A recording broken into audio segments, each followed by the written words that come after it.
Scientists uncovered mercury in mongoose brains, indicating a broader environmental threat and raising concern about human exposure to mercury.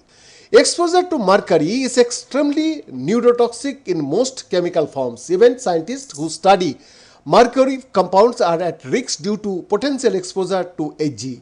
Renowned physicist Michael Faraday suffered from Hg poisoning due to prolonged exposure to Hg vapors, leading him to halt his research at the age of 49 due to deteriorating health. Another example is lab chemist Karan Waterhan, who was killed by dimethyl mercury poisoning after a few drops escaped from a pipette and landed on of her latex gloves hand. Numerous studies have focused on the exposure and effects of Hg, that means mercury, particularly in marine and sea creatures. It is well known that people should limit the consumption of certain fish like tuna due to mercury presence. However, the question arises, can mercury ions reach the brains of terrestrial animals? Dr. Yulia Puskar, a professor of physics and astronomy in Purdue University College of Science, was initially skeptical. She has maintained a brain imaging program since 2008 at Purdue University. Her group, with expertise in sample preparation, measurements and data analysis, is sought after by researchers in the US and worldwide, including this from Japan and more recently Australia.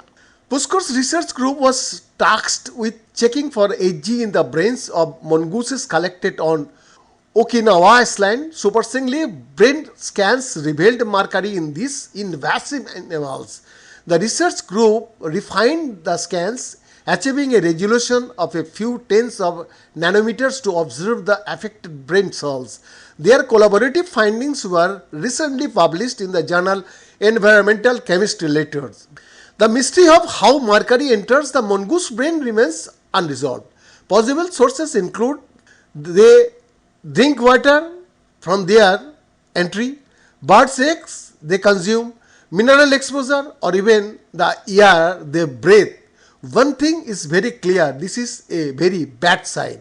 Hg, that means mercury, is very toxic at low concentration, as Hg can bind and affect the function of essential biomolecules, explains Puskar.